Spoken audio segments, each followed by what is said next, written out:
أي بوردو، بوردو إيه.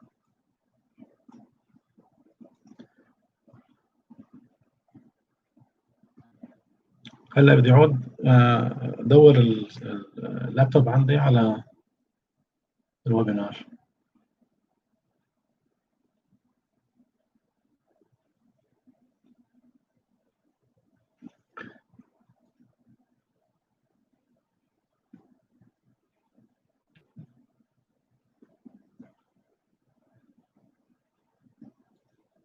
اوكي لا ما بلش شيء عندي، اعطيني connected to go to webinar.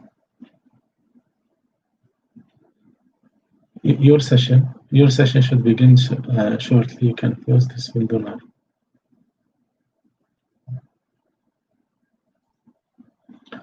اوكي هاي الشاشة المفروض تبلش من شوي.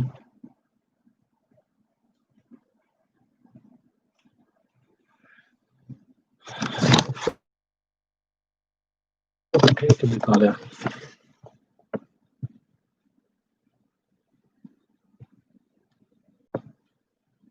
اوكي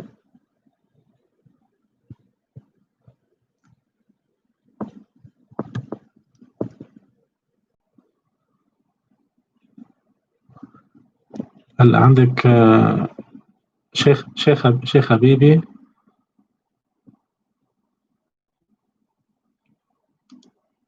انا عامل ميوت على صوتي.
Okay.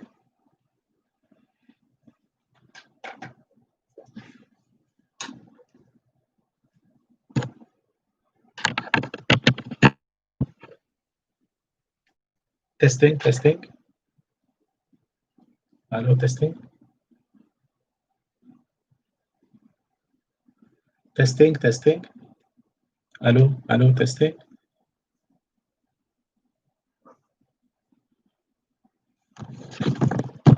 أوك-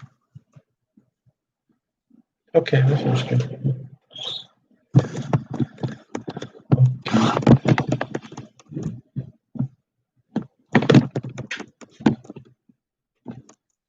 اوكي، صار. اوكي. اوكي ماشي. اوكي. اوكي ماشي. اوكي. اوكي. اوكي. اوكي.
إيه ده أنا بدأ ما عم بسمعهم، ما طالع عندي صوت. أنتم مسكرين علي من عندكم من هونيك.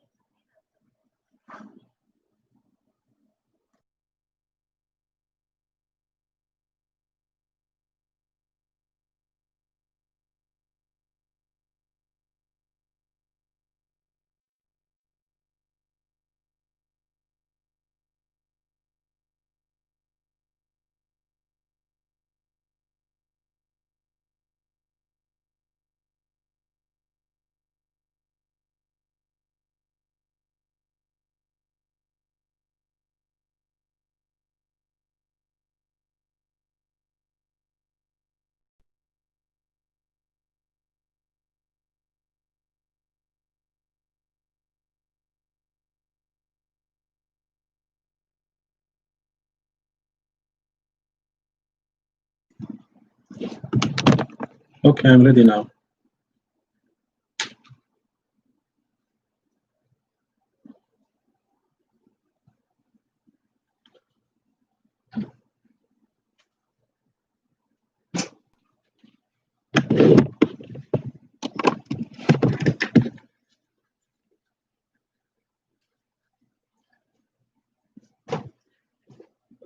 السلام عليكم جميعا، سامع إيه؟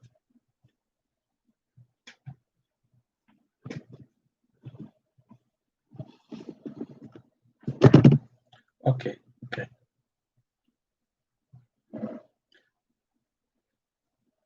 تفضل جاهز.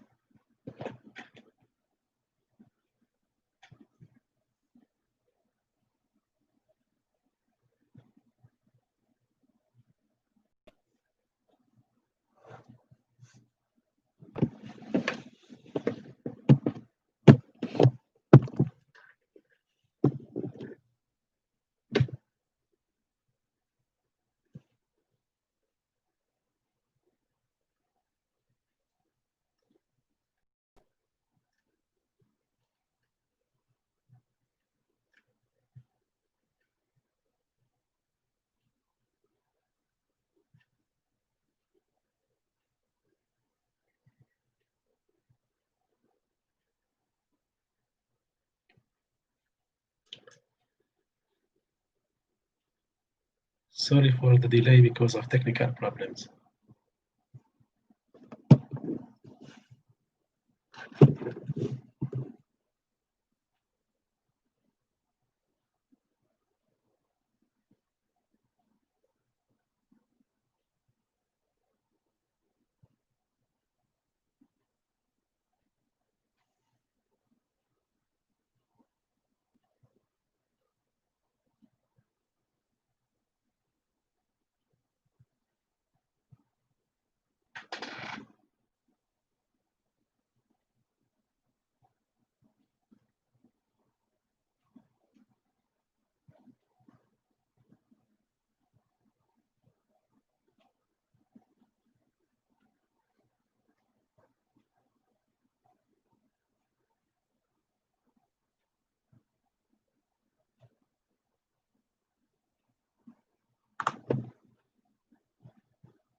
دعونا نبدأ الآن وبعدها يمكن أن ينضم إلينا السيد ناصر.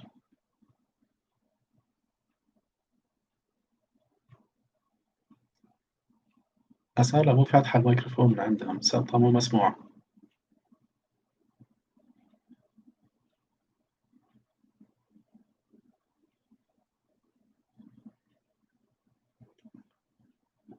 We will start the fourth UN talk about Kuwait response for COVID-19 and its economic and social impact. And we will start with Mr. Tariq Sheikh, the UN Secretary General Resident and in Kuwait. Now we give the floor to Dr. Tariq.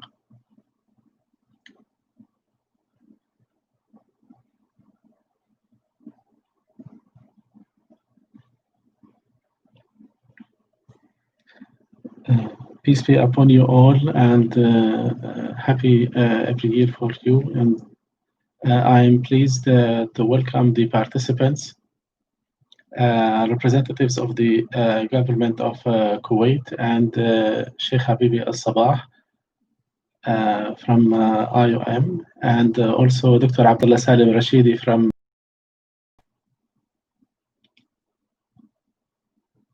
and also I would like to welcome His Excellency Colonel Haytham Al-Osman from the Anti-Trafficking Department in the Ministry of Interior. And also Colonel Amal Al-Awadi from the Ministry of Interior. And also would like to welcome Dr. Mohammed Dwaikat, the international expert in migration and international issues, and Sheikh Habib Al-Sabah is the Goodwill Ambassador. And we would like also to welcome Ambassador Nasser Al-Sabih from the International Cooperation Department. Peace be upon you all. After welcome, I would like to shift to English now. And I'm pleased to have the participants in this webinar. About 75 participants from the different parties and representation of different parties in the state of Kuwait.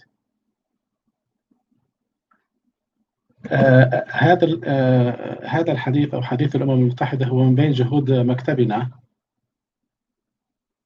لمتابعة التقدم الذي يمكن أن يزيد من تأثير الاقتصادي والاجتماعي من خلال هذه الأزمة.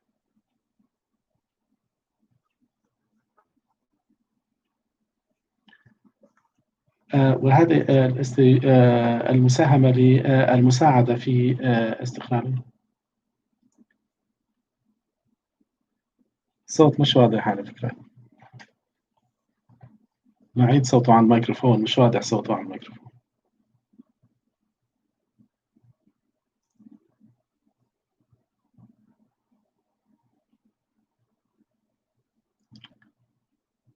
هو يستخدم ميكروفون قريب لأنه بعيد صوته عن الميكروفون، ما عم بسمع صوته واضح. ما عم بسمع صوته واضح. هو صوته بعيد عن الميكروفون. ما عم بيوصلني واضح. لا.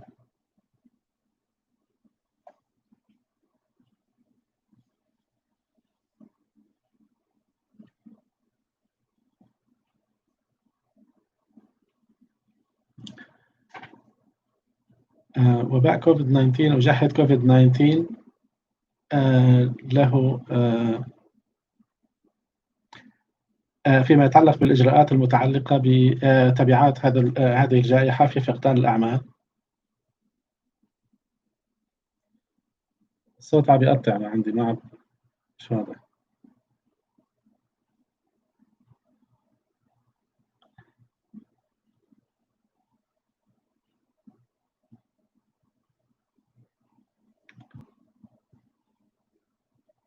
عم بيروح جزء من الكلام عندي، ما عم بسمع منه.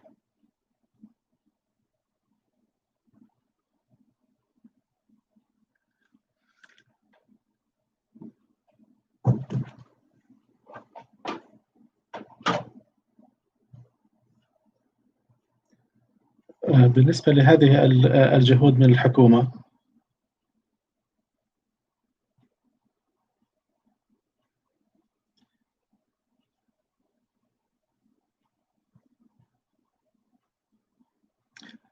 تجارة الإقامات هي واحدة من المشاكل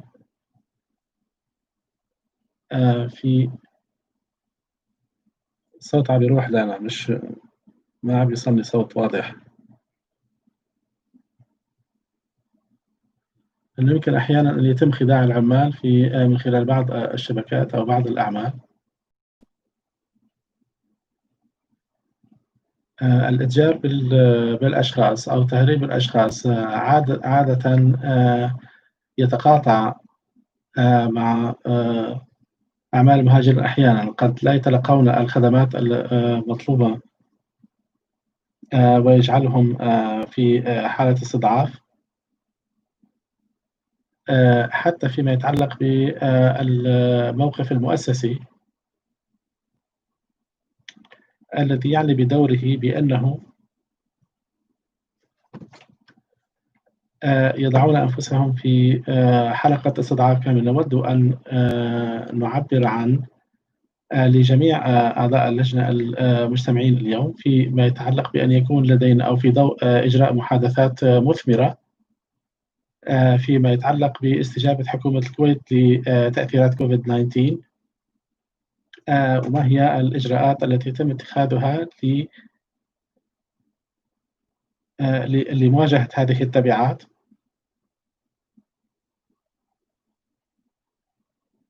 وسنستمع أيضًا إلى المتحدثين الضيوف الكرام في مساهماتهم، وأيضًا فيما يتعلق بالإسهامات المختلفة لما يتعلق بقضايا تجارة الإقامات والإتجار بالأشخاص. كما رأينا من خلال الجهود الأخيرة التي تم الإعلان عنها من جهات مختلفة من الحكومة من قبل التصريحات التي صرح بها رئيس الوزراء في الكويت. نحن ندعو الآن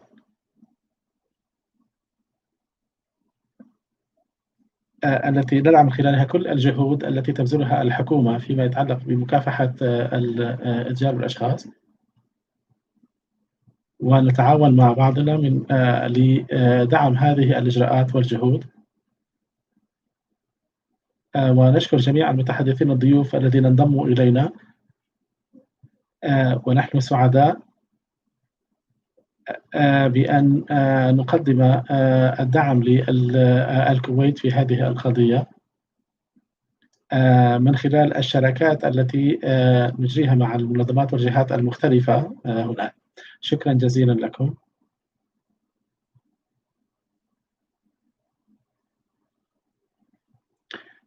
Thank you, Dr. Tyler. We will continue now with Colonel Haytham Al Uthman, the representative of the Ministry of Interior and the head of the Anti-Trafficking Department.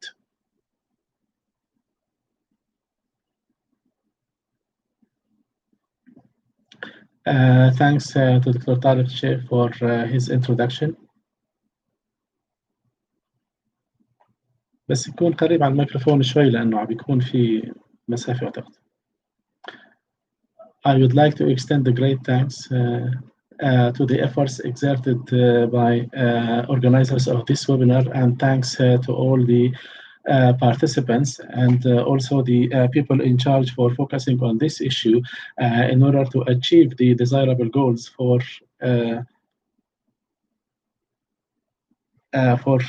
helping the expat labor in Kuwait. And the state of Kuwait has always been cooperative with the international community, especially in this time of the global crisis, and also through working for countermeasuring the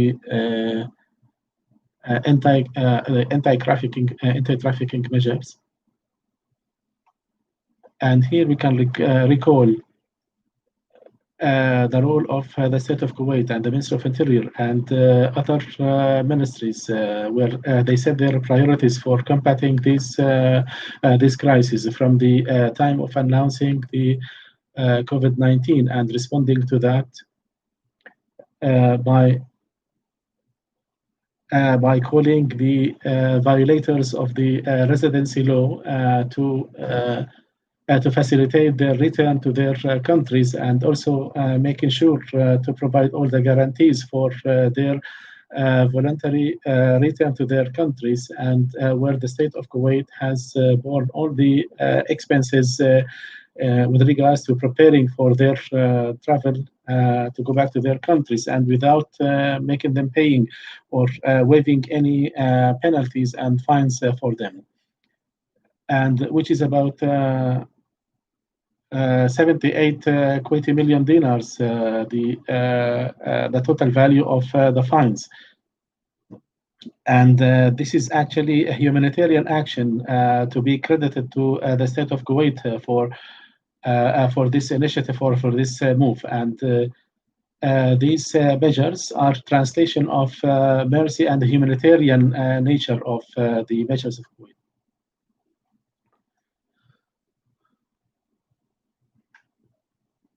الصوت بعيد صار الصوت بعيد.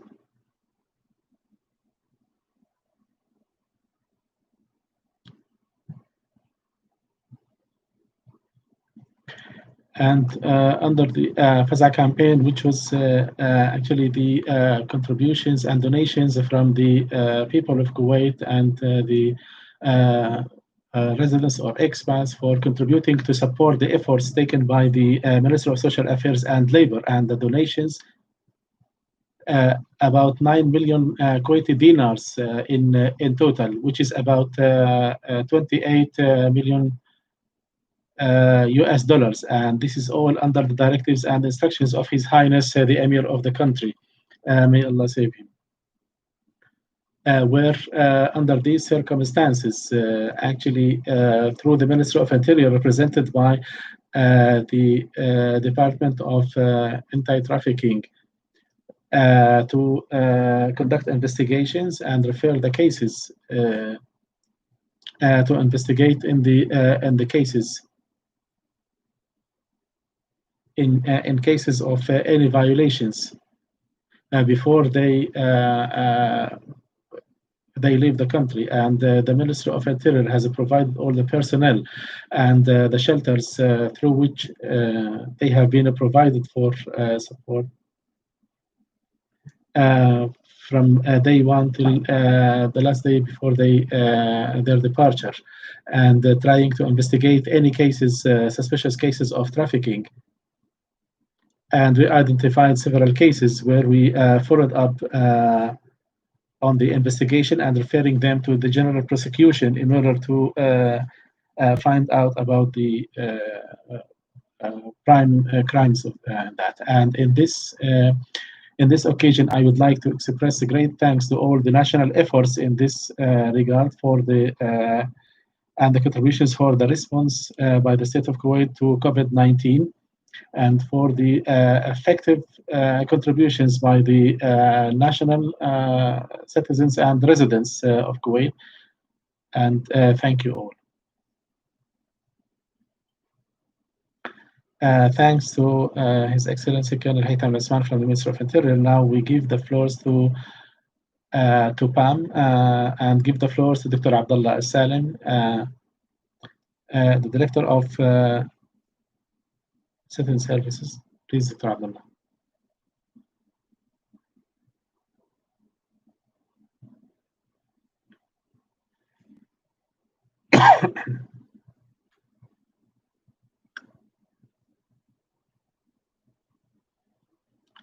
أوكي. تفضل.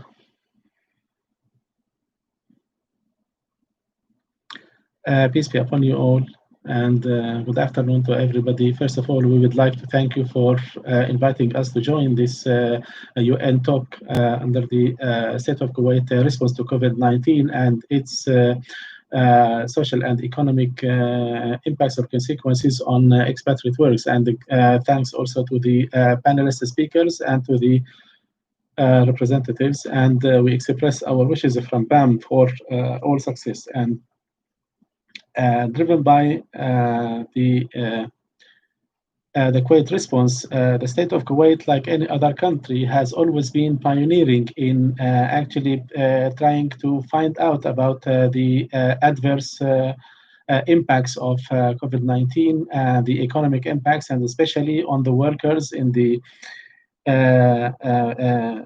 country, because on the labor in the country, because of the suspension or the lockdown of the businesses, and has taken a lot of measures, including like protecting the public health for the members in the community and the workers in all efforts, and also has suspended the work in the government sector also for reducing the any possibility of spread of this pandemic, and has built several pillars for that. Is activating the automated system and the media pillar and information communication, and third one is the subsidies given to third parties, and the automated system in PAM, as you know, that the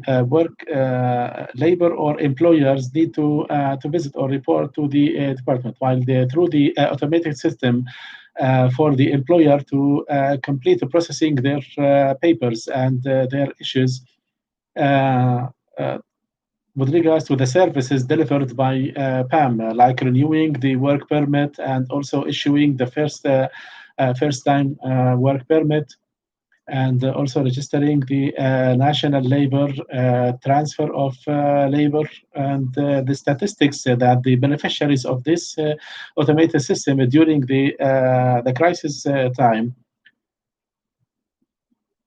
It was free service for the companies that contributed about 27,000 companies that subscribe to the system and join the system, and they have accomplished about 216,977 documents have been processed and services processed under that. And we have also communications with other respective government bodies where they were not connected with PAM electronically in order to renew the licenses, in order to be renewed automatically, in order to guarantee or ensure the protection of the workers. And with regards to the media pillar and the information pillar, through our accounts on the social media, we have responded to about millions of the comments and contributions on the about 230 posts and related to activities in this regard. The next pillar is the protection of the labor force. After the suspension of work, we have set up a crisis management team headed by the Director General of the Labor Protection and the Inspection and Labor Relations departments, in addition to the admin staffs. And the most important task for this team is actually establishing a hotline to receive the complaints from the workers as well as the employers about any conflicts or complaints related to the labor disputes, in addition to following up also the issues with regards to the amicable resolution of any conflicts before referring them to the court, and also documenting the amicable reconciliation of the disputes between them,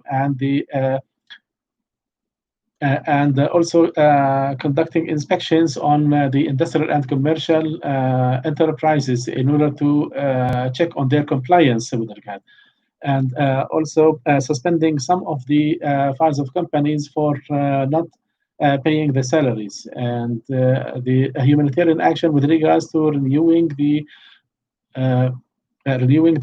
residency for those whose residency has been either terminated or expired, and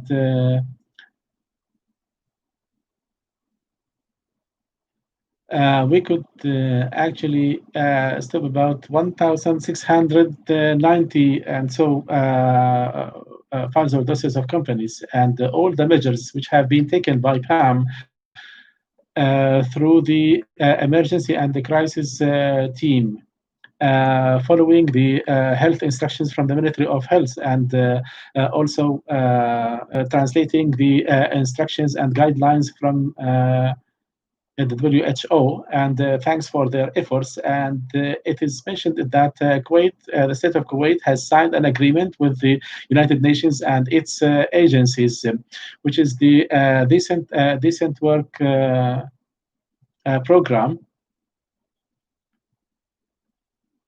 from the recruitment to follow up and mission and monitoring, and also to integrate that with the sustainable, with the SDGs, and with the 2030 sustainable SDGs agenda. And the crisis has disclosed some of the malpractices of the employers who exploited some of the workers or labor, which can be sometimes called or suspicious of trafficking.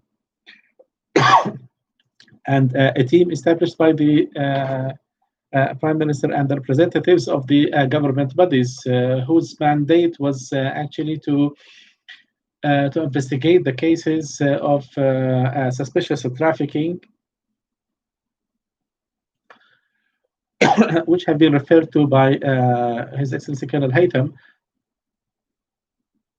And in this context, for sheltering the labor, and also helping for the voluntary return of the violators of the residency law. And the last pillar, which is actually related to the subsidies and economic contributions or supports in order to reduce the adverse impact of COVID-19.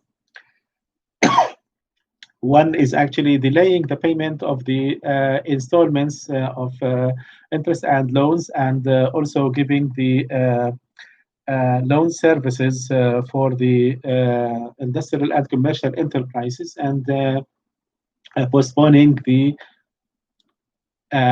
payment of any loans installments for the workers, the oil sector, and the other aspects, and the for the public institution for social security, and also supporting the SMEs that have their businesses affected by COVID for 6 months. In addition to this, is actually doubling the subsidies given under Chapter 5 or under Chapter 1 for other workers.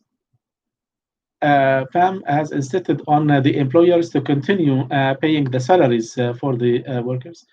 And we had high level of monitoring and follow-up, and where the companies that stopped paying the salaries for their employees, we have called on or summoned the employers to make them pay for that. Thank you for giving us the opportunity to participate in this talk, and we stress our readiness as PAM for contributing to all the efforts required for the work with UN agencies and other partners here. Thank you.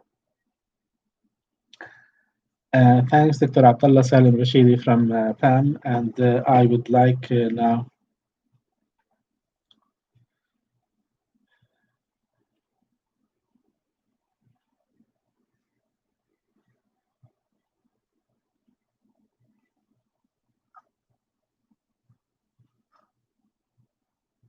and now we give the floors to the Minister of Interior. Also, we have Lieutenant Colonel Amal Al-Awadi from the Department of Anti-Human Trafficking. Now we give the floors to her. Unmute, please.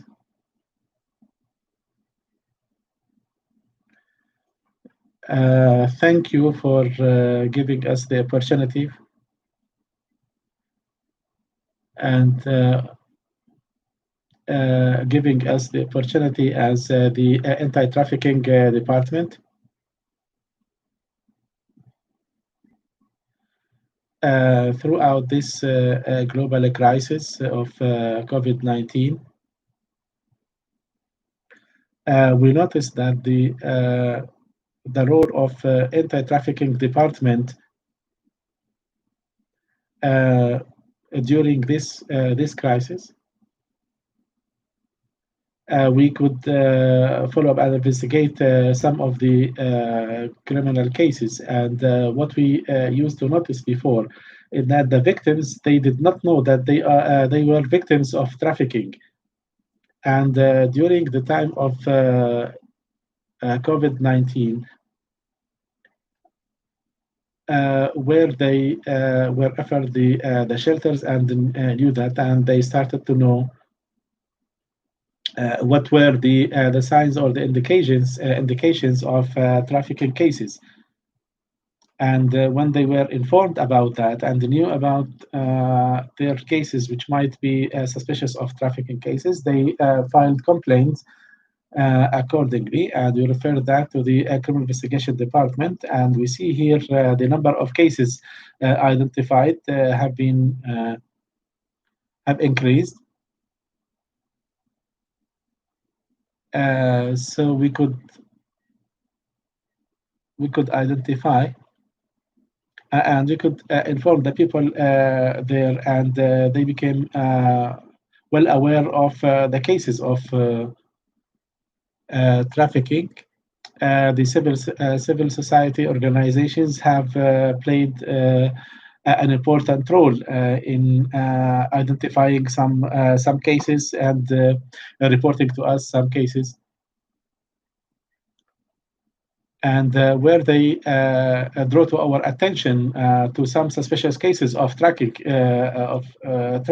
and where we follow up these reported cases in order to investigate and find out about that. And when we identify the indications of the trafficking cases, we refer them to the general prosecution for legal prosecuting.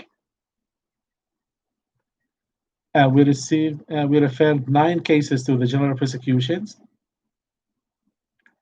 and 4 cases have been prosecuted by the general prosecution, and we identified 9 criminal cases. And 2 cases of the 9 cases registered from the PAM, which have been registered or reported as suspicious cases of trafficking, they were referred to our department. صوتها بيقطع. These are the numbers or the stats we have so far, and especially some of the ministries or some of the departments are not operational now because of COVID-19. And it is very important for the labor to be aware, and that helped during raising their awareness during the COVID-19 crisis could help identify some of the cases.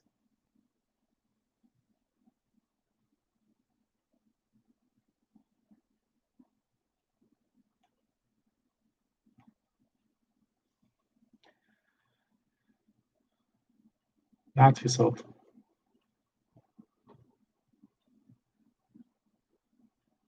الو. Voice disconnected.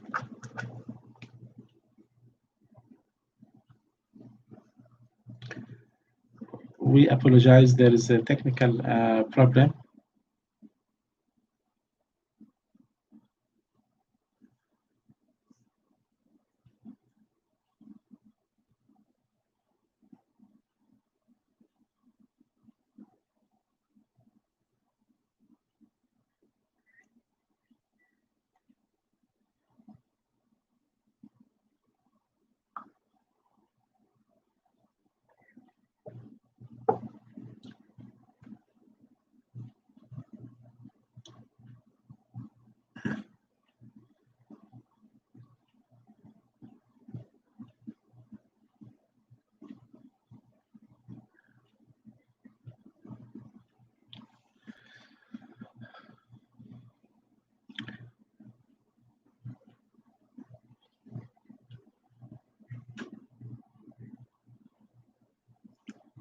There is a positive aspect of during COVID-19 pandemic, where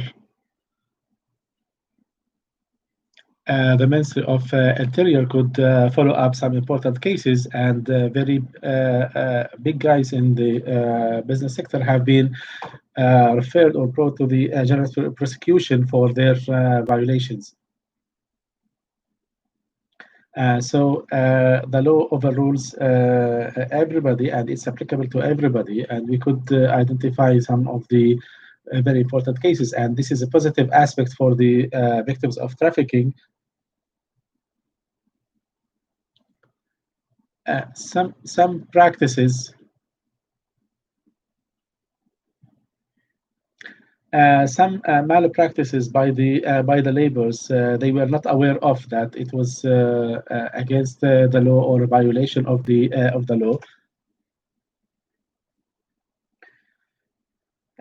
like paying amounts of money or whatever for some cases. And we expect the period following or post COVID-19, so the number of the business or employers who are trading the labor visa will be reduced. And thank you, and I apologize for the technical problem. Thank you, Lieutenant Colonel, the head of the Division of Anti-Trafficking Persons in the Ministry of Interior. And now I would like to open up the opportunity for questions. You can write your questions on the chat box.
Thanks to Lieutenant Colonel Amal for her contribution.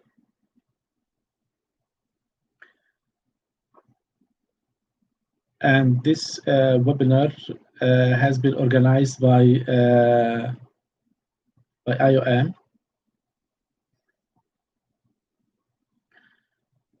And thanks to the Ms. Iman Araiqat as the representative of the UN Migration Agency, representative in Kuwait.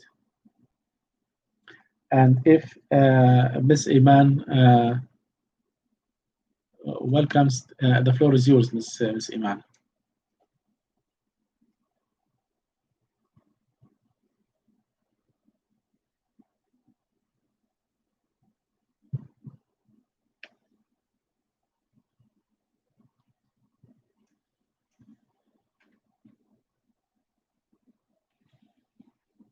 Thank you, Dr. Tariq.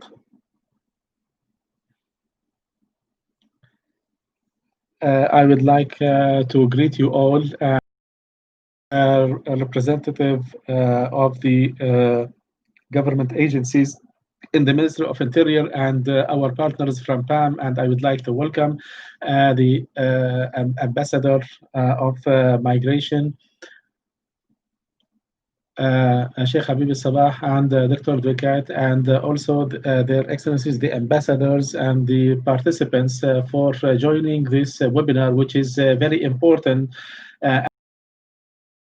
which is affecting the whole world under the pandemic of COVID-19. And we have witnessed some big countries or that have been suffering from the consequences of COVID-19.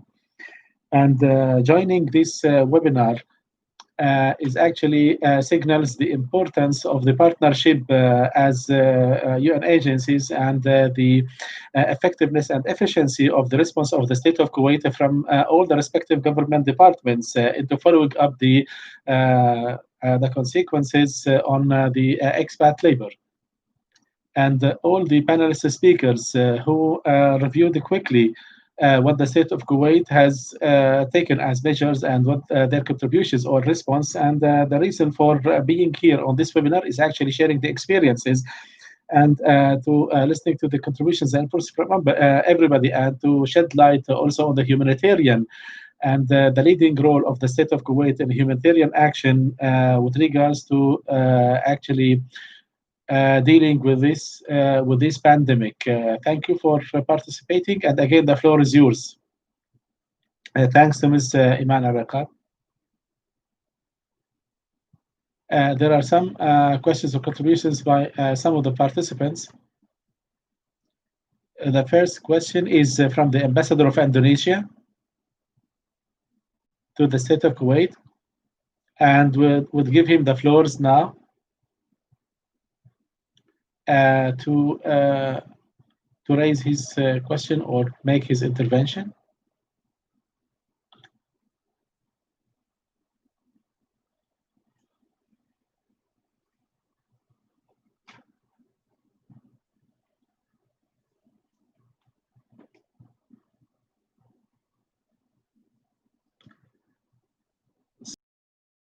So, unmute, Dr. Tariq, unmute your microphone. And the participants of this webinar, and we will run a number of webinars. The first question raised by His Excellency the Ambassador.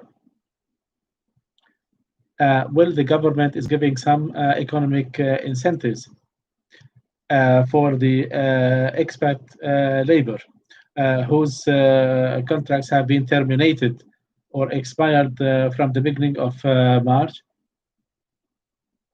and up till now, and this is one of the questions raised by His Excellency the Ambassador of Indonesia to Kuwait. Who would like to respond to this question with regards to the salaries of the expat workers whose contracts expired or terminated from the beginning of March this year? Whether there have been any incentives, any contribution?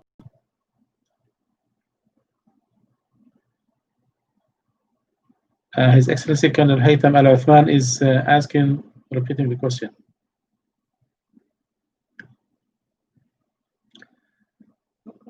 Reiterating or repeating the question raised by His Excellency the Ambassador of Indonesia to Colonel Haytham Al Uthman from the Ministry of Interior with regards to the financial incentives or support given to the expat workers whose contracts terminated. All business sectors have been badly impacted or affected by COVID-19.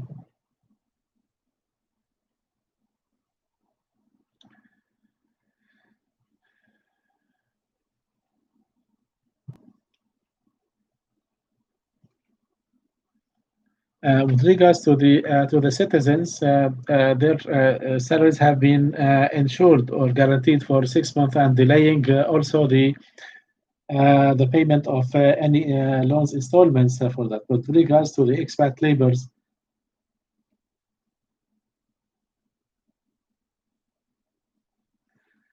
some private businesses, some of the employers or private enterprises, they paid them, they did not pay them for 2 months or paid them half the salary as an arrangement within the business.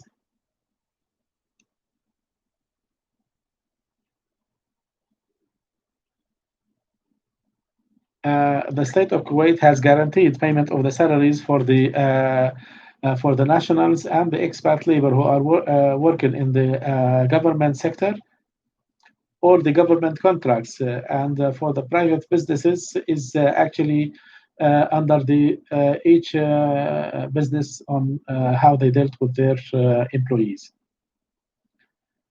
Thanks, Your Excellency, Colonel Haytham. Another question.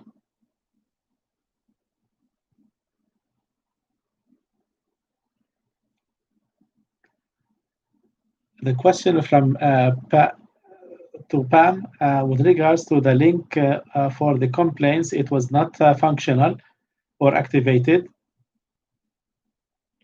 and the hotline, and it was only served in Arabic. So could you please solve this issue with regards to the link for the filing the complaints, or with regards to the hotline at PAM? It was served only in Arabic.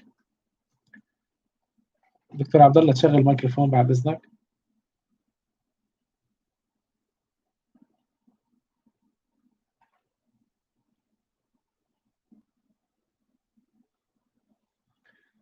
With regards to the link, as you know, after PAM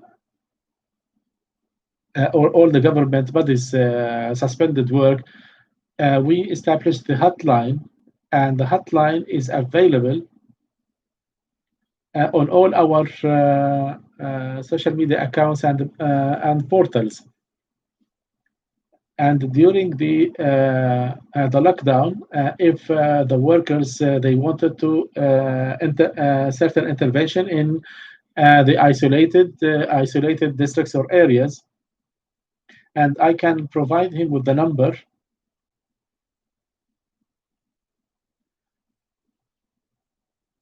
I can give the number which is available.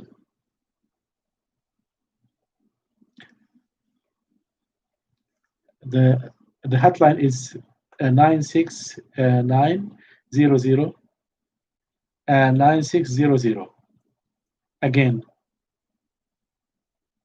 6900 9600. This number is available as a hotline.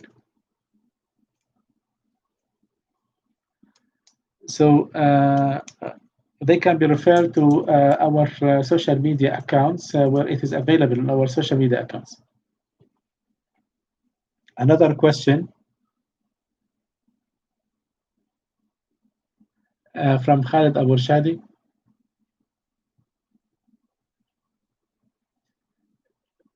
So a lot of the sectors have been actually reduced in terms of operations due to the decline in the demand for purchases and for their demand engine. What are the actually the future policies for that?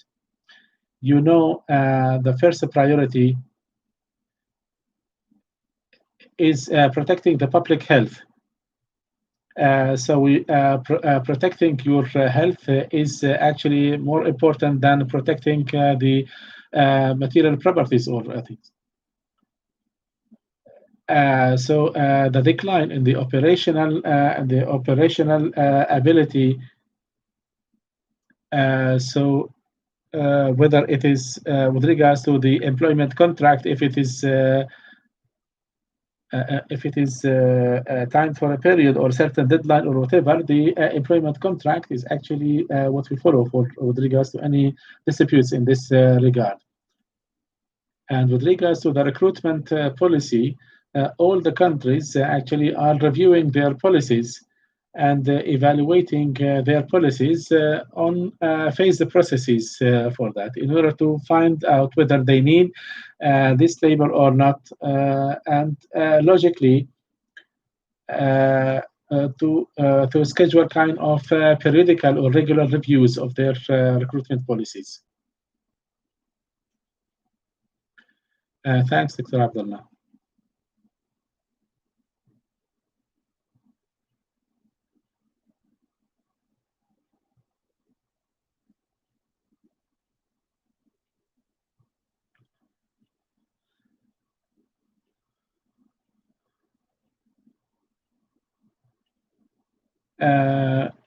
There is an intervention to be delivered by Sheikh Habib Sabah.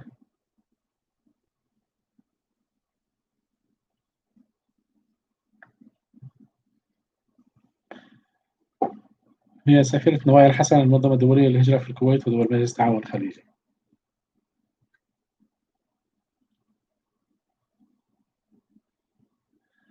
I would like to welcome you all. Thank you, Dr. Tariq. And I hope you are all doing well. I was invited today to talk about the consequences of COVID-19 crisis on the expat labor. So just to give you a quick overview about the international migration network. The global network of migration, whose headquarters in New York, and it is aimed actually coordinating the UN efforts and establishing the respective and relevant partnership to support the governance at the government parties with regards to the measures taken with regards to migration. And the chapters of this network is establishing local chapters in order to coordinate the international efforts with the national efforts.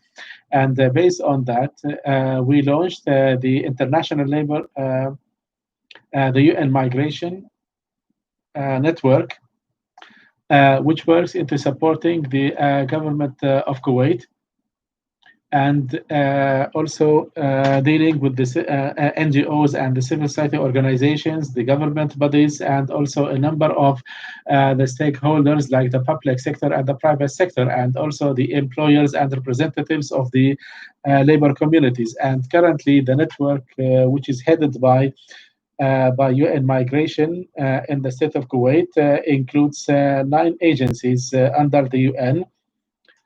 So the resident coordinator of the United Nations, the International Labour Organization, ILO, UNDP, UNODC,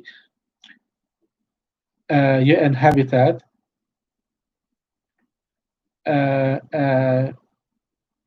and UN Fund for Population. And the response of the state of Kuwait for COVID has caused the loss of thousands of lives, and it is actually the worst crisis globally. And the governments and the countries have made or taken measures for dealing with the consequences, and these measures are useful in the short run in order to engulf or contain the consequences of the of COVID-19, and in the long run, it affects all the sectors in varying degrees. But the most severe or serious impacts would be on the vulnerable and expat labor. And as it is presented here on the screen, the efforts made by the state of Kuwait for combating COVID-19. Establishing health centers for examination and field hospitals to receive migrant workers in order to increase the medical capacity. I'm saying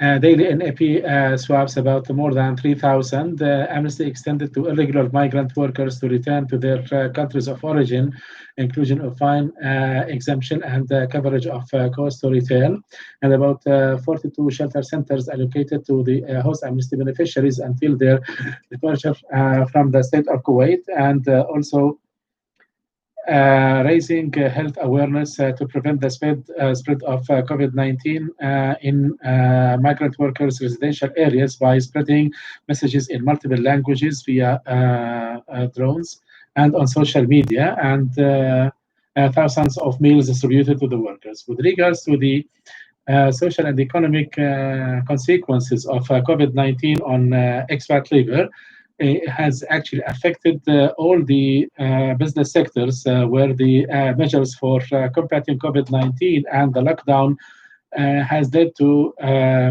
huge financial burdens and also has reduced or declined or eliminated a big number of demands and leading to a lot of cases of firing of the workers. And that actually led to stopping the support and the financial support for them. So the monitoring and follow-up or oversight bodies have been busy with the other measures, and actually this affected the extended families of these people in their home countries, and with the complete lockdown, the irregular work, they cannot find any possibility for work, and that escalated the vulnerability cases and also the exploitation. Exploiting the workers' needs, especially those who do not have their personal and ID documents, and actually that led actually to several aspects, and that impeded our ability to follow the mechanisms of identifying the cases and the provision of the protection for that. The expat labor are usually stacked in unsafe buildings, which exposes them to make them susceptible to infection by COVID-19, and their inability to leave the country because of the lockdown. The steps for combating the challenges: supporting the communities and the categories of beneficiaries, vulnerable beneficiaries, supporting the local communities and these communities through providing financial and food support and contributions. Providing free tickets of air tickets for helping them to return to their countries, and also the daily activities of the Red Crescent of Kuwait for distributing the meals, which actually providing the food rations for different families. In addition to the fair recruitment mechanisms, to hold all the recruiting agencies accountable, hold them accountable for them, and also enhancing the mechanisms, also to activate the national referral mechanism, including building the capacity of the frontline workers for identifying the suspicious cases of vulnerabilities, and also making partnerships with the respective stakeholders to help identify the victims of trafficking, like the ministries, the respective ministries, the UN agencies, civil society organizations, and NGOs, in addition to the representatives of the labor communities. And we will be stronger if when we work together. Thank you all for your attentive listening.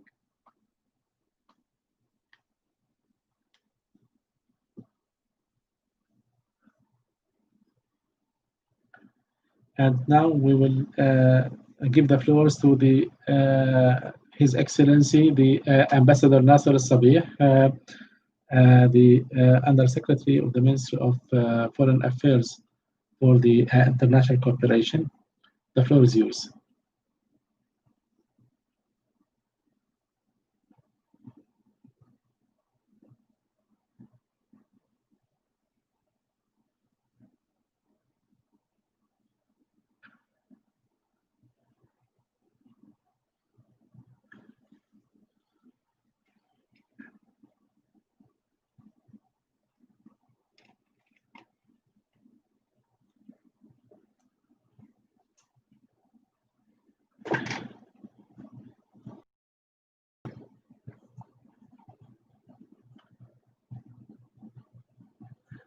First of all, I apologize for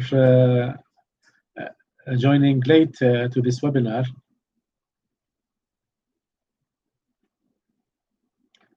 So I apologize for not being very tech savvy. This webinar sheds light on a very important issue, which is of concern to all the countries of this world, and undoubtedly the state of Kuwait is like all the world countries, dealing with a very serious health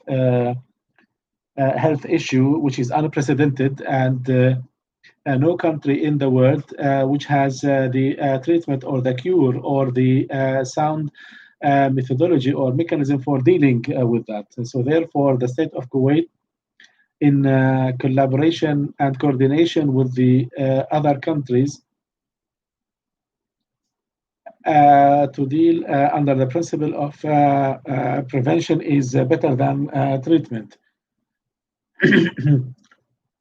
And also starting from the lockdown of the Kuwait airport, and then moving towards the partial lockdown and complete lockdown. And with this very sensitive and critical issue around the world, which is it is well known for everybody, the state of Kuwait has been always meeting its requirement and contributing, and that's why have made contributions to WHO of $100 million in order to be part of the contribution for the World Health Organization to help some poor countries in their measures for combating COVID-19 consequences locally, as it was presented by all the speakers before me. This pandemic has actually affected all the sectors and all the countries, as it is the case in the state of Kuwait. And where the health, the security, the social, the business sectors, all of them have been affected.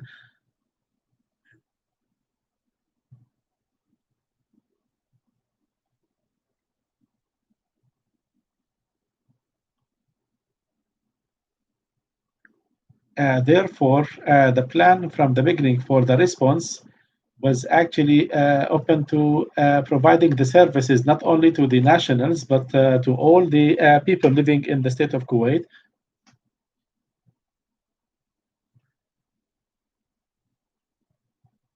Even including the violators of the residence law. And therefore,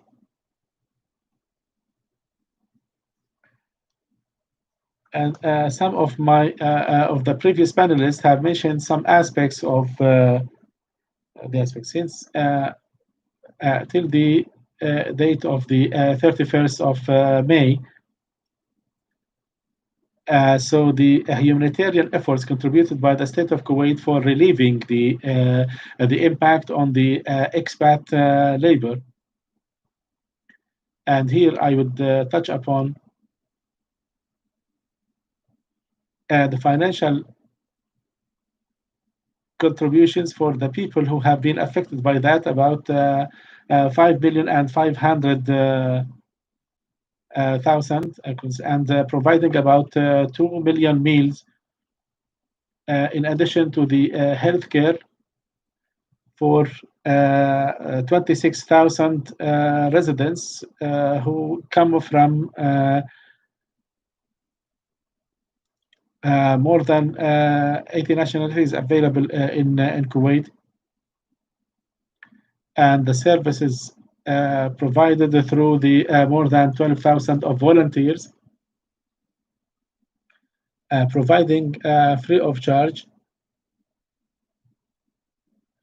the safe return and the free return to their countries to the violators of the residents.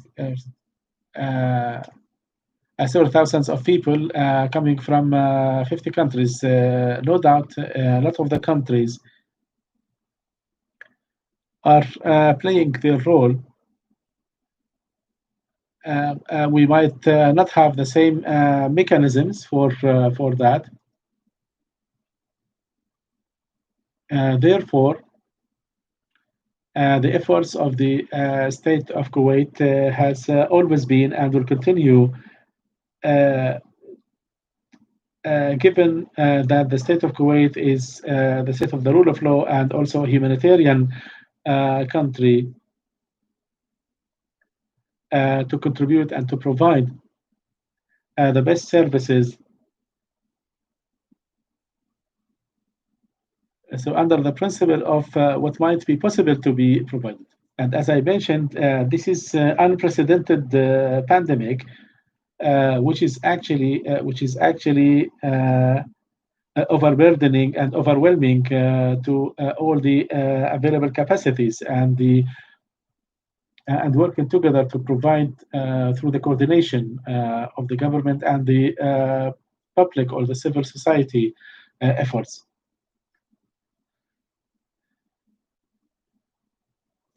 The state of Kuwait, with regards to the response to COVID-19 and its economic and social impacts on expat labor.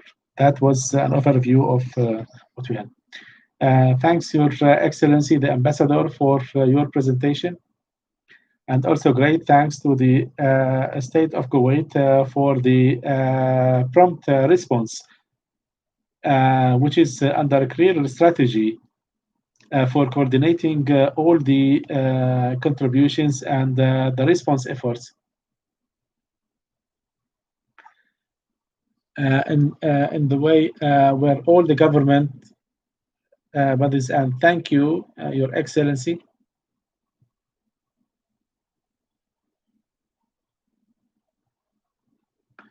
The second part of the webinar with Dr. Muhannad Dweikat, the international expert on international and regional expert in anti-trafficking measures.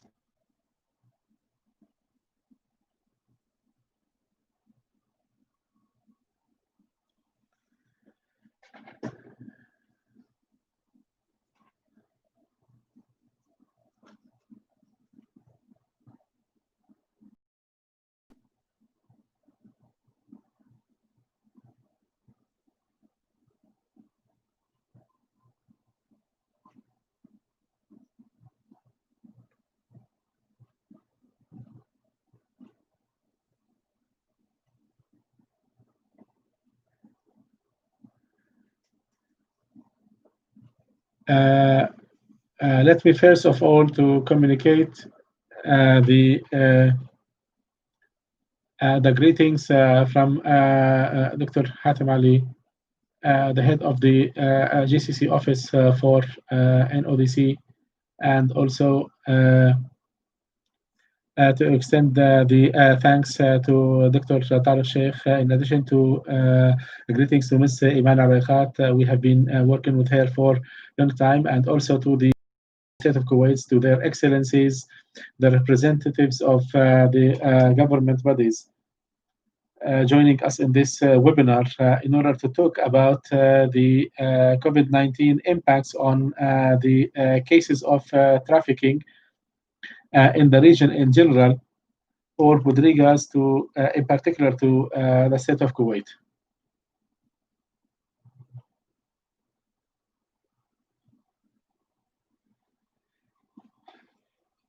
As you know, COVID-19 pandemic has caused a number of economic crises for countries and individuals alike, which resulted in decline in the economic growth of some countries and the decline of the stock prices, the closure of factories and the plants, and a lot of enterprises and production enterprises have been closed, which led to loss of a big number of jobs and the increase in the unemployment rates and increasing the poverty rates and its impact on some of the communities.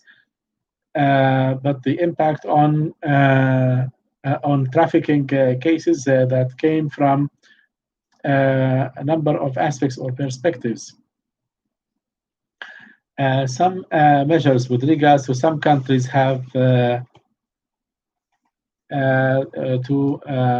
re-forward or redirect their allocations, as it has been mentioned by some of the panelist speakers, with regards to reducing or limiting the mobility between the countries, which could not help a lot of the people to go back to their to return to their home countries, or the isolation, the quarantine, or the lockdown,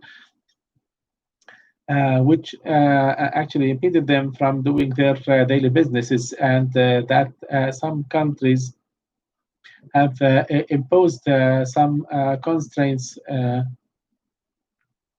for access to justice for due to the closure or lockdown of the some specific courts, and also the decline in the public and social services because of redirecting or reallocation of some of the allocations or resources in some countries, and that actually leading to the constraints on the access to work, or through or working remotely.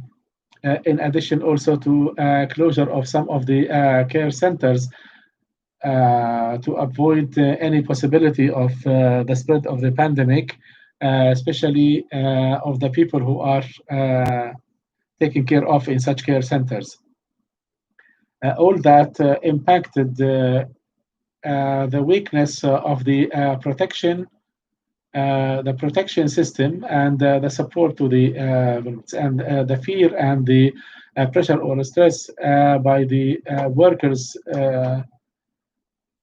who might be overwhelmed or over indebted by that, and increasing the psychological stress and tension because of the lockdown, and the difficulty of applying or enforcing the law on the traffickers, and which actually leading to some and the existence of some of the irregular and illegal workers who might be unable to have access to the medical care because of violations of the residency laws, and also some countries used some technology for working remotely, which reduced or their salaries, like they were paid half salaries or incomplete salaries or wages for that, and that actually affected their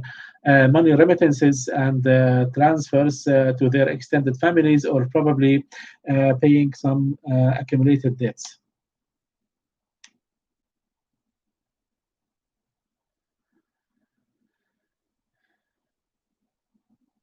The panelist speakers mentioned a number of measures and efforts made under the response of the state of Kuwait, which has been pioneering in providing the support and the care in order to enable some countries through the good donation given to WHO to help some countries through WHO. And as you know, the state of Kuwait has a comprehensive and complete protection mechanism, legal mechanism, through the anti-trafficking law and also the law on the private sector labor, and as international organizations, as representative of UN ODC and also the other UN agencies, always aspires to better, and there are areas for improvement to combat trafficking cases, including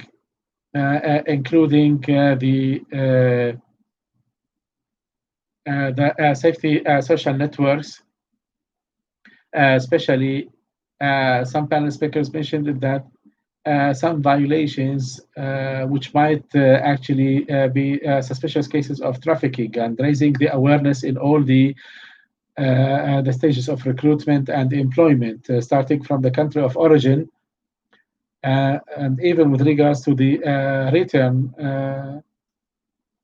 and also the role of or improving the role of the care centers, and training the special workers, social workers, and psychological workers to provide the special support in such cases, and also activating and enhancing the national referral mechanism between the different respective bodies. And there are some experiments, like the case in Bahrain and in Saudi Arabia, which have actually established national referral mechanisms in collaboration with the United Nations as a cases, in addition to applying the ethical recruitment and employment, ethical and fair recruitment and employment, which can lead in the end that the protection measures and employment for the vulnerable cases who might be victims of trafficking to be more protective and more safety for them. And it will be beneficial for the recruiters, the employers, and for the government bodies.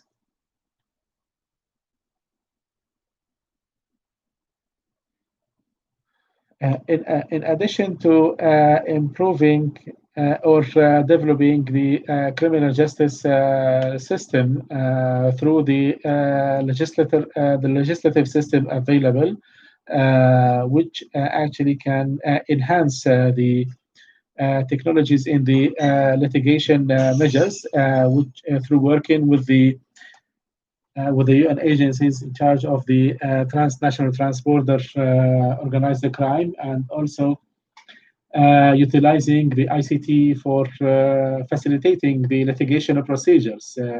Due to the lockdown or closure of some of the justice, ICT can be used for continuing the litigation processes in this regard. And it can also contribute to the continuous training, specialized training for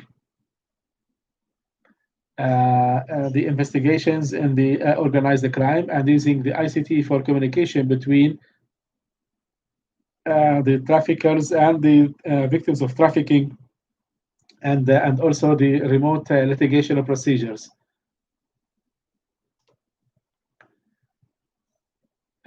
Developing and improving the preventive system, like enhancing the capacities in the migration management, and also the migration governance for providing the punishment and the protection measures, and also the oversight on the trafficking through the ICT. And due to the lockdown and the number of people who are inside their house, usually the traffickers look for their victims in different vulnerable cases, and there have been actually means for exploiting the technology for hiring some people or deceiving some people into hiring or recruitment using all the stages of trafficking, be it, for example, through the recruitment or employment through technology, which might lead in a way or another to cases of trafficking. And due also to the COVID-19 pandemic, there have emerged some phenomenon, be it, for example, in the migrant or expat labor to look for food and to look for support, and also to with regards to raising the awareness, especially with regards to the cases that led some people to go on street beggary. And this is under the protection system in this regard. I stop here, and I would like to reiterate my thanks to IOM represented by Ms. Imana Raiqat and to Dr. Tariq Sheikh, the UN resident coordinator, and to the Ministers of Foreign Affairs, Minister of Interior, and to all the panelists and all the people of Kuwait for giving me the opportunity to join this webinar as a representative of UNODC. Thanks, Dr. Mohammed. Now back, the floor is to Dr. Tariq Sheikh. Thanks, Dr. Mohammed. Thanks, Salah, and thanks for all the panelists, representatives of the government bodies. There are some questions coming from some of the participants. A question from Ms. Noura Sulaiman to Colonel Haytham. With regards to the measures taken by the Minister of Interior for the service provider businesses,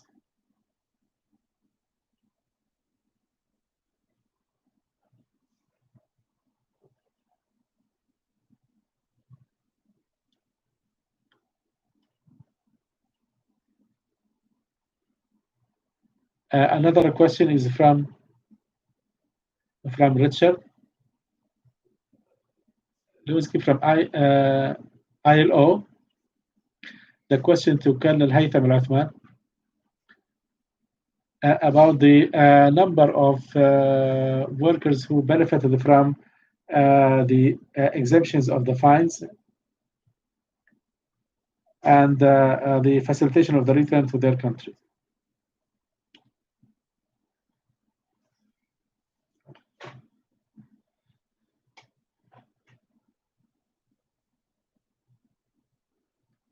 Regards to the service providers businesses,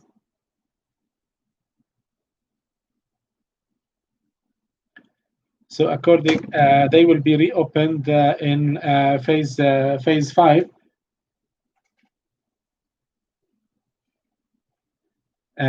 in order to go back to normal life as it used to be before COVID-19.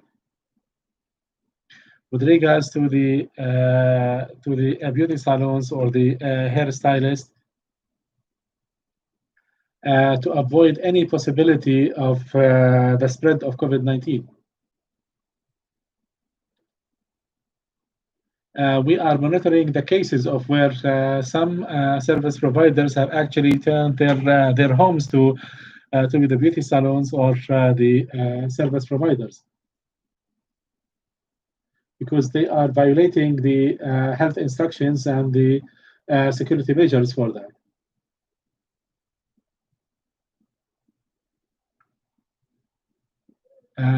Because through such kind of services, the infection might be communicated contagiously from one home to another.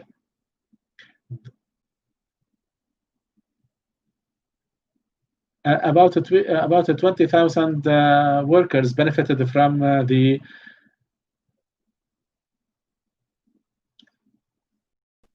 about 4 to 5,000 from different nationalities.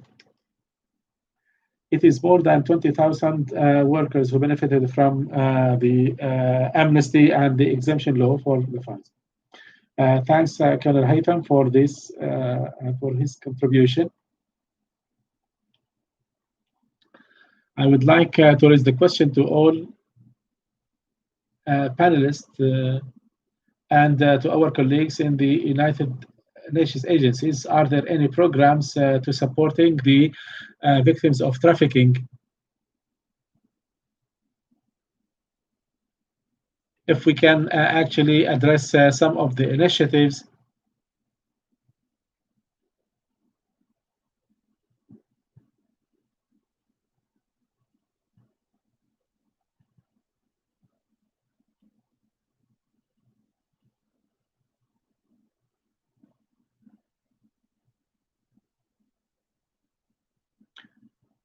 Currently, the people of Kuwait are well aware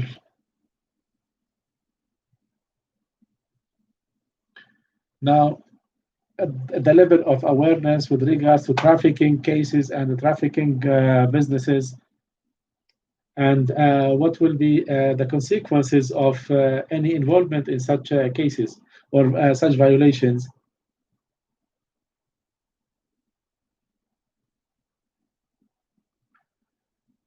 And as it is well known for some of the UN agencies or organizations with regards to the cases referred as trafficking cases to the prosecution,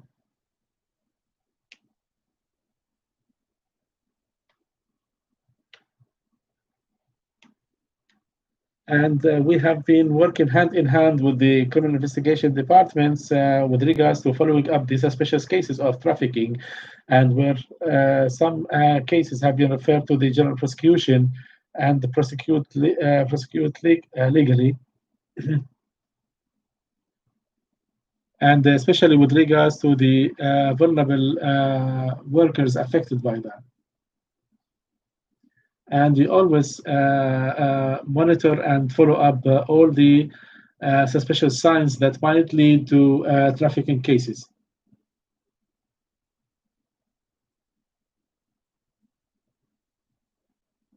So we could identify some of the cases that have been referred to the general prosecution.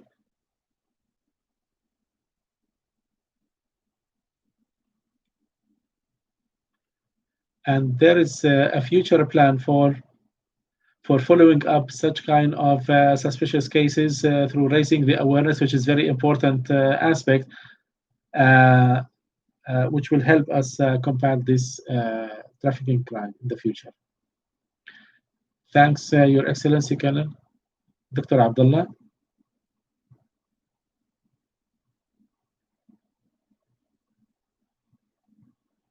تفضل.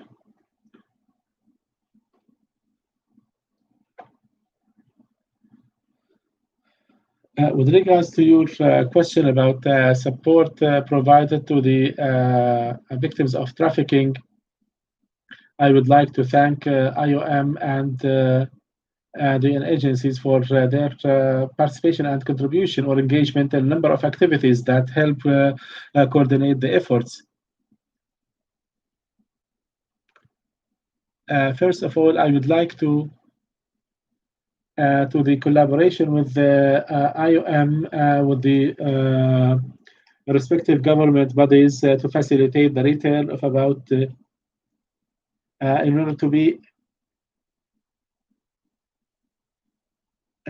about between 25 to 45 who have been held or to return voluntarily to their countries.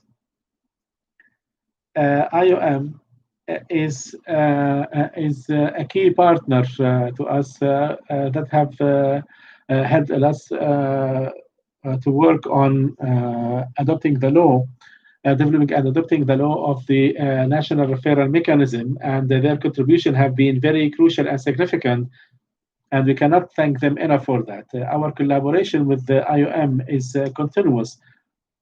In addition to that, like ILO, we signed in 2018 the country decent work agreement or a program, which depends on real institutional partnerships with us, and it is. And Mr. Dr. Doikat,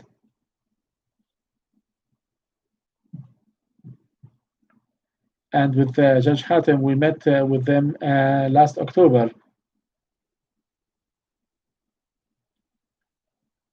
For the training to the national team on trafficking, which is actually part of building the capacity of our cadre in order to be able to identify any suspicious cases of trafficking. Thank you. Ms. Imana Raifat.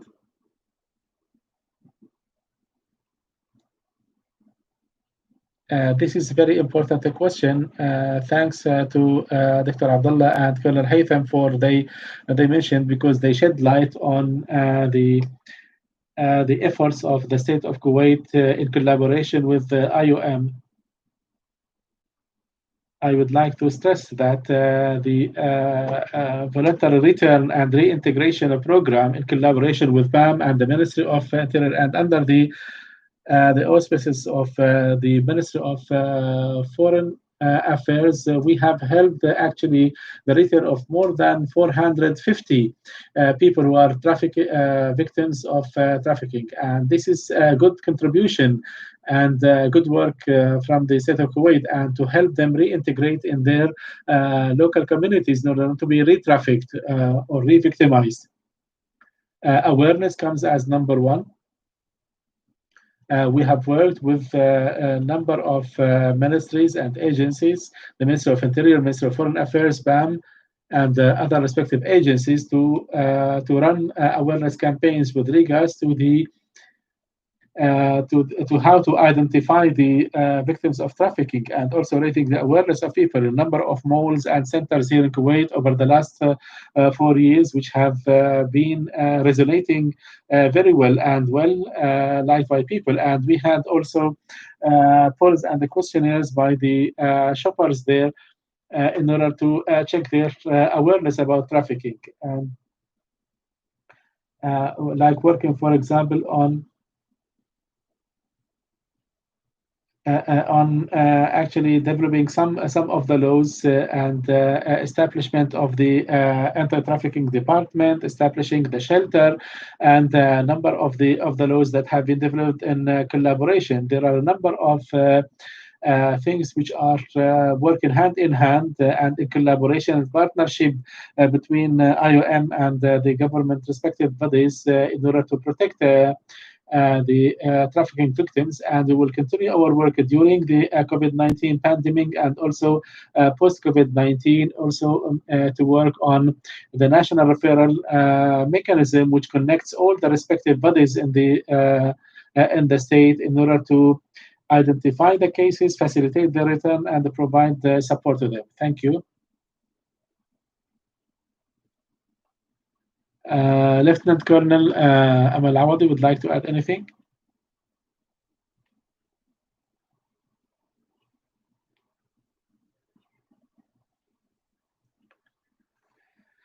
Thank you. Almost everything has been said and covered by the other speakers. Again, stressing the importance of awareness, and we noticed this through the activities of the awareness campaigns.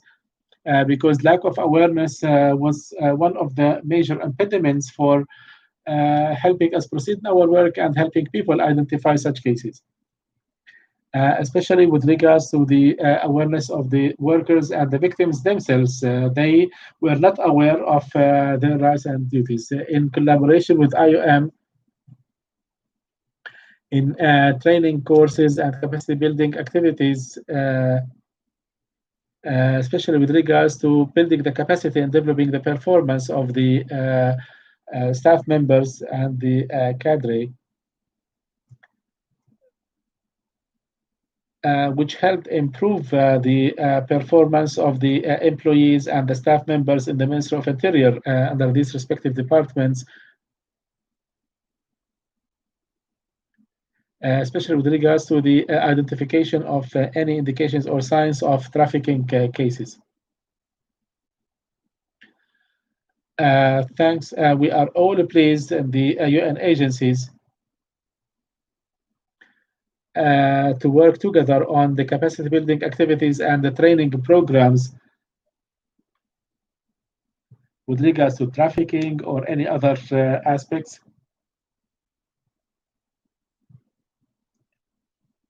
And with Colonel Saad Abdullah, where we are actually exploring a number of areas. And by the end of, I would like to conclude today by giving the floors again to His Excellency Ambassador Nasser Sabeh.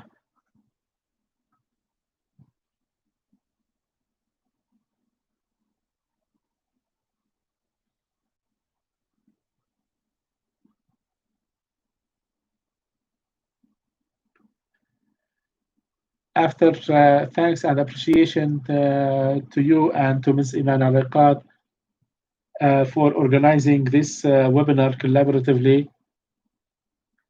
And also, in addition to what has been said by the previous panelist speakers with regards to the efforts of the state of Kuwait in response to the trafficking case or combating traffic cases, as it is well known for the state of Kuwait has always been keen on working on combating trafficking, especially in the cases of children, and working also in collaboration with the UNODC and the state of Kuwait has passed signed a protocol for trafficking and transnational transborder organized crime, and also made the domestic and national arrangements and measures for that. And we have also the laws, and the state of Kuwait has established the national committee for combating trafficking in persons, and the state of Kuwait has been keen through collaboration with the countries of origin to sign a memorandum cooperation memorandum of cooperation with those countries, and also the Ministry of Interior has established a unit or department for combating trafficking in persons, and also allocating the prosecution, specific prosecution, and specific chambers of the court for such cases. And as it is known for everybody, PAM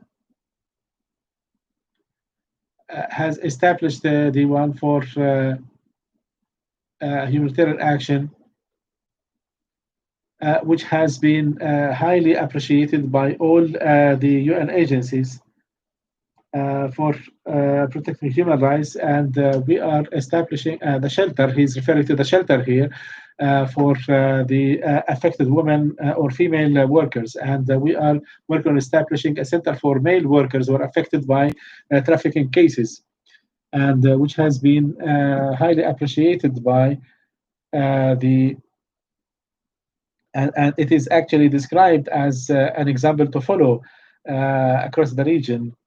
And it is good to refer here to the human rights report by the State Department in the United States, which actually highlighted the importance of such measures taken by Kuwait. And the issue of trafficking in persons is considered one of the triangle aspects, which is human trafficking and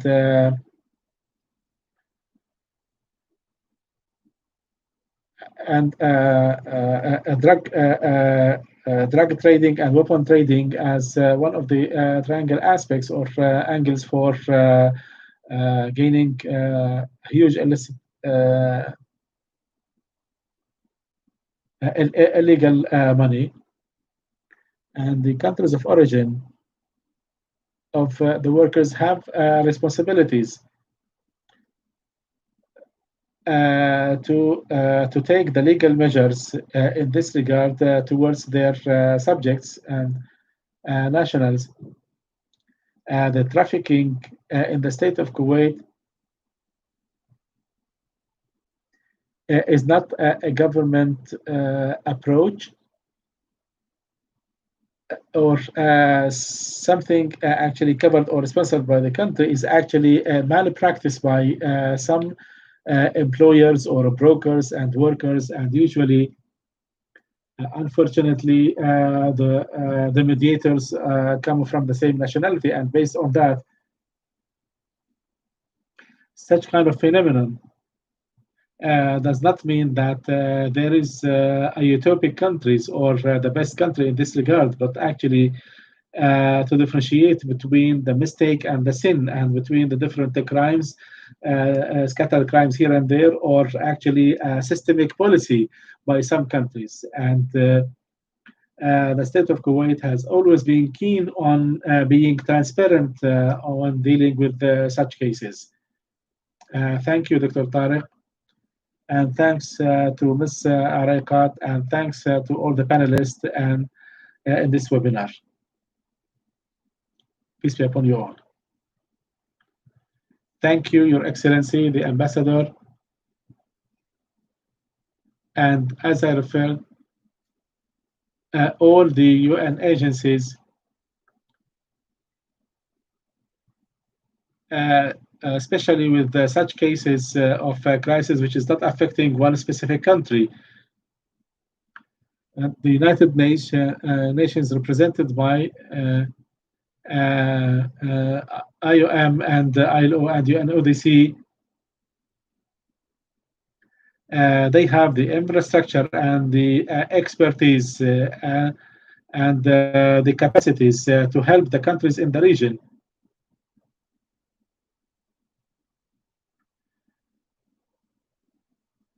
And to work collaboratively on the programs applied in the state of Kuwait, which can be actually experiments to be followed or examples to be followed by other countries.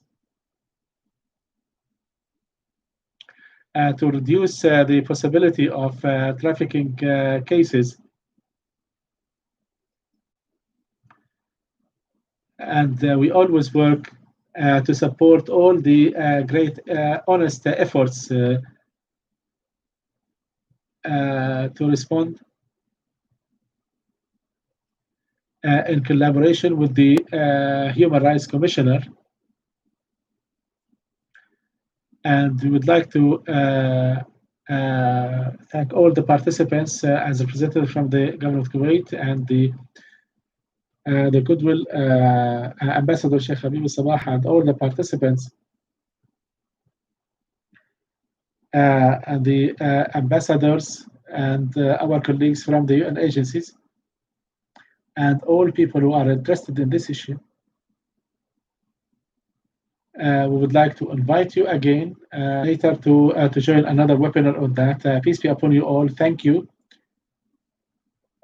Thank you.